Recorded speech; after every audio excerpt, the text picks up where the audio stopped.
My name is Kendra, and I am 27 years old. The day my parents asked me to come into the living room, I already felt that something was wrong. They had that soft, careful voice, the one they used when they had already made a choice about my life and were simply about to announce it. My sister Melissa was sitting next to them on the couch, neat and perfect as always, scrolling through her phone like none of it had anything to do with her.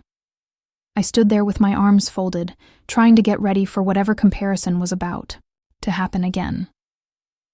They did not waste any time. My dad cleared his throat and said they had decided to help both of their daughters get a proper beginning in life. My mom gave a tight smile like this was supposed to feel generous and kind. Then, she said it. Melissa was getting a brand new apartment in the city, right downtown, in a modern building with everything included. Elevator, gym, security, parking garage, all of it. My sister finally looked up from her phone and smiled, already imagining herself living there. Then my mom turned toward me. They were giving me a house. For half a second, hope lit up inside me. A house sounded serious, lasting, important.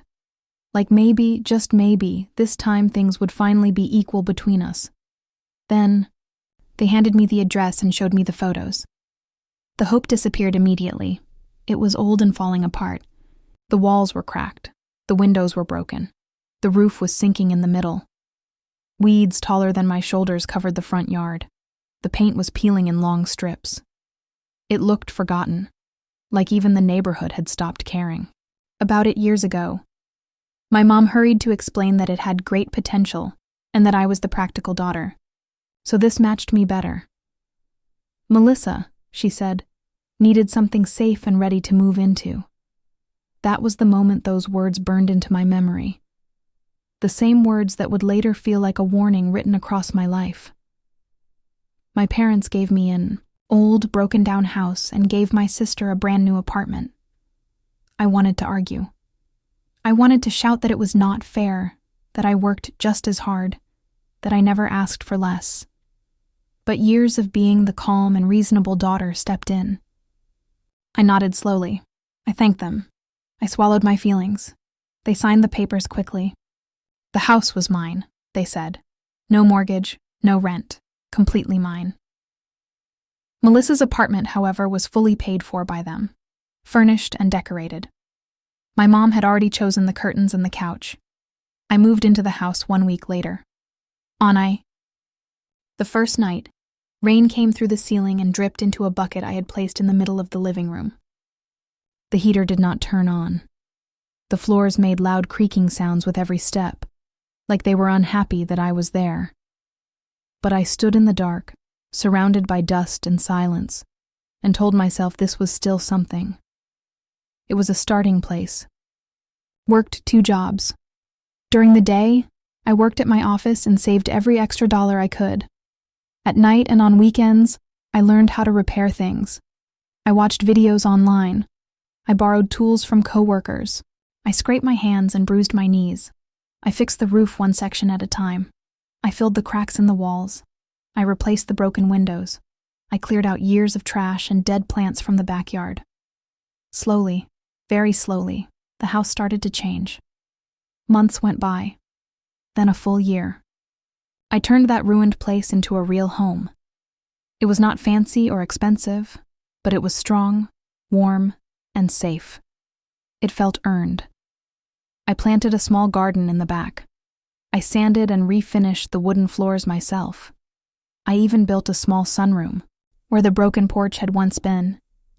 That was when my parents asked if they could visit. My mom walked through the front door and stopped completely. Her eyes moved across the room, noticing the smooth walls, the polished floors, the sunlight shining through the new windows.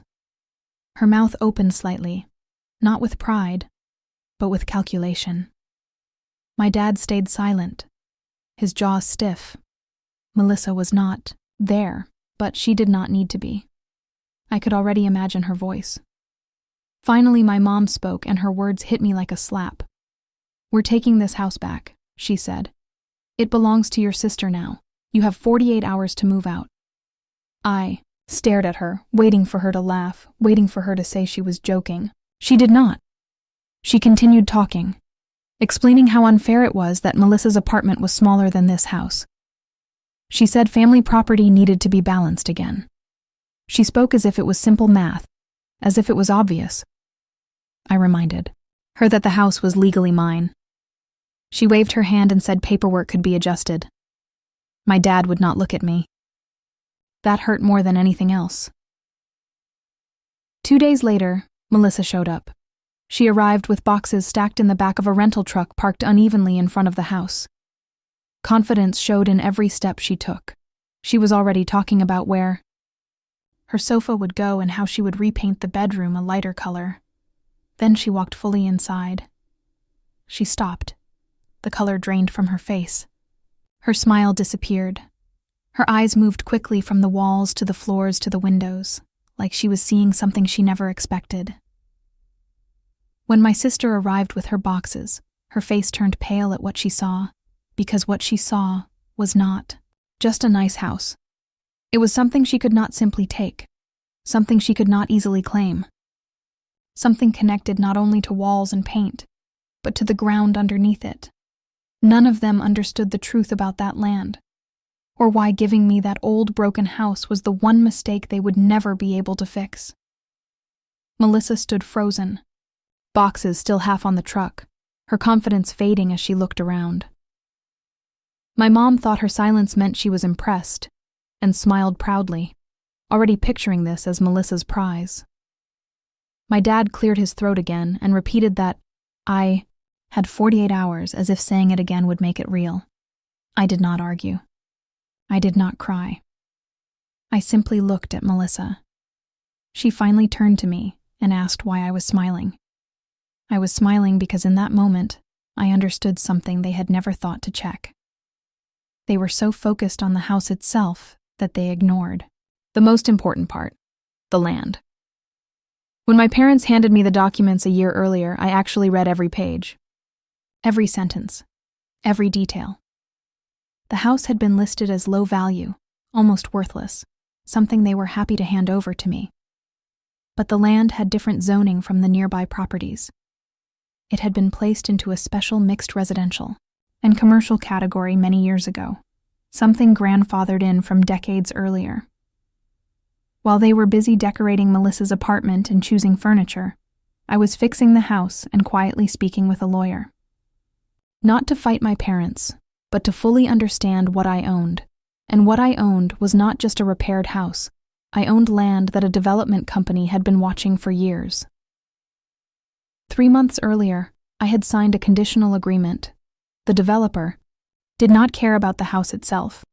They wanted the land, the location, the access to the main road, and the zoning rights. The agreement was clear. Once the house met safety standards and passed inspection, the contract would move forward. That happened last week. The money was already waiting in escrow.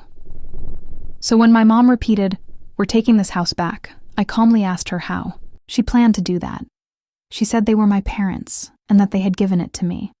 She said family does not need permission. That was when I went to my desk and brought out a folder.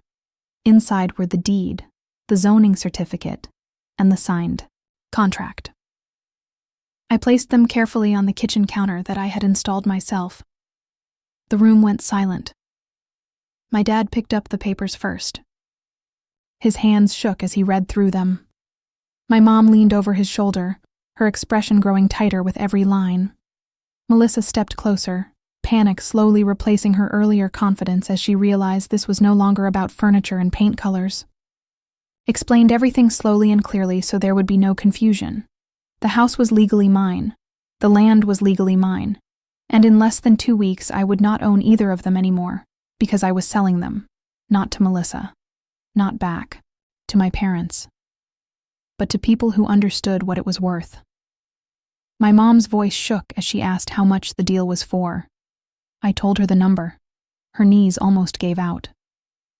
It was more than the price of Melissa's apartment, more than they had ever planned to spend on me, more than they could offer to match.